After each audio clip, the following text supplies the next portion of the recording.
Chapter 30. It took them a few hours of walking before they reached the metro sections of the city, at least in the human world. It was hard for Alicia to tell where housing ended and businesses began in the in-between, since the elves did not use the buildings in the same way. They nearly ran into a market held in the middle of a street of what would have been office suites. There were stalls made out of different shades of rock, lined up unevenly. The elves swarmed and jostled each other trying to get to the front of the stall. They were a sea of skin tones and body sizes, but their voices united into a high-pitched musical song that drilled into Alicia's ears. Sadar picked up Kenny as they pushed through the swarm of bodies. Alicia managed to see through a few gaps as people shifted, but all she saw were small collections of limp, colorless vegetables. Then Alicia saw a car driving through the middle of the event. It drove straight through the hordes of people, and Alicia braced to see their bodies flung to the side. But they continued on, unaware, busy trying to get enough to eat.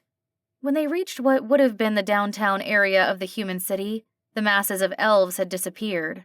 Now there was a sparse collection of nicer-dressed elves walking around. Kenny, once again, walked between them. "The elves here have more magic than most of the ones that we just passed," Sadar said. "There is a possibility that some of these elves have passed over to the human world before and would be able to recognize a human instantly. So we need to be careful and stick to the shadows as much as possible. Are you still having problems sorting out the human world from the elven world?" "A little," Alicia said, although in truth it was a lot more than a little. Anytime she saw anything that looked similar to the human world, she started to see the human world again. She had to concentrate on staying focused on the in-between. She had to keep reminding herself that she was supposed to keep seeing a world that was beyond anything she could imagine. She liked order and predictability, yet now she had to focus away from that. Although as they had walked, the elven world had gotten more familiar. She started knowing what to expect, and that expectation allowed her to stay focused more. But she was still afraid of slipping back, of not being around to help her son, or worse, putting him at risk. "When we walk in the shadows, the worlds will look the same. The shadows are a bridge. It is easier to shift between worlds in the shadows, as the worlds are the most similar there." Sadar turned to Kenny. "Although you must not shift, they cannot feel that, especially not here. It is not forbidden to shift in the city, but it is highly discouraged. They would be able to know it is us." Kenny looked up at Sadar and nodded.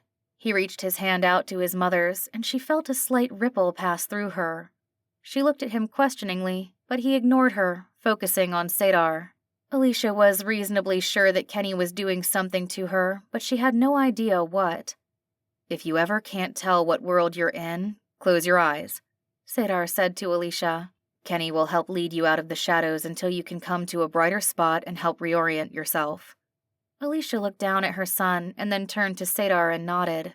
They walked closer to the buildings when possible. Sadar led them down alleys instead of on the main street. Alicia wondered how much of this was paranoia. There did not seem to be many elves around. Here in the heart of the city, there were no longer the scraggly dressed elves. Their clothes were clean and brighter. The fabrics looked softer and had designs stitched into them. Their bodies filled out their clothing. Most were still slender, but they didn't wear hunger on their face. The buildings were different also.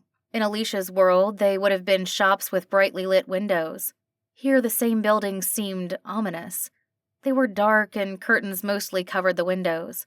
They did not seem like businesses, or if they were, they did not advertise. The inner city was less colorful than what they had been walking past. While many buildings had vines or other plant life growing on or around them, none had food. The group moved as silently as possible.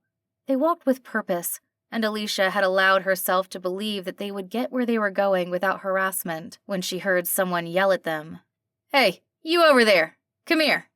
The elf was on the other side of the street a few buildings down. Alicia wondered how he managed to notice them. She paused, uncertain of the best way to handle the attention. "Hurry, come on." Sadar urged them on. He guided them through twists and turns, urging them to hurry. Alicia wondered if he knew where they were going. To her, it seemed like they may as well be traveling in circles. When Sadar stopped, Alicia ran right into him. It took her a second to realize that they were stuck, trapped at the end of an alley. She could hear the sounds of running footsteps closing in on them.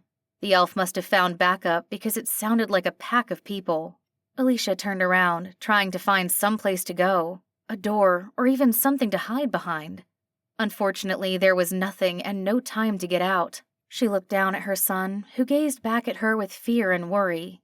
She brushed at his head, wishing she could tell him that everything was going to turn out all right. Then his face shifted from fear to his mysterious grin, the one that he got when he was bound to be up to no good. "Come here," he whispered, and walked over to the corner of the wall where Sadar was trying unsuccessfully to climb. He took Sadar's hand and then tugged on both of their hands, urging them to kneel to his height. When neither of them moved, he said, "It's your turn to trust me." Alicia was the first one to kneel next to her son, but Sadar followed shortly after. She kept Kenny's hand tightly in hers and placed her body in front of him as much as possible. No matter what happened, she would go down trying to save her son. Then maybe he could shift back to the human world. She turned to tell him to do precisely that when the elves started walking down the alleyway. Alicia held her breath, then wondered what the point was. They were staring right at them, except they made no move towards them. Instead, they started glancing around the alley and talking together in a language that Alicia could not understand. Then one man started yelling at another, and they all walked back out of the passage. The trio waited until they could no longer hear the footsteps. It felt like an extremely long time. "What did you do?" Sadar was the first to break the silence. "I made it so they could not see us," Kenny said. "Does that mean—" Alicia started, then stopped, uncertain how to continue. "You used illusion magic," Sadar said. Kenny nodded his head in affirmation. "How?" Sadar nearly demanded. Kenny ignored his tone of voice and answered him calmly. "I could feel it. Not as strong as I could before we came here, but it was still there. I know you said that it wouldn't work, but I decided you were wrong. I should be able to keep it so they can't see us, if you don't walk too fast." Sadar stared at Kenny for a few moments, then stood up. The trio began to walk again. They kept to the shadows and moved slowly. No one else seemed to notice them.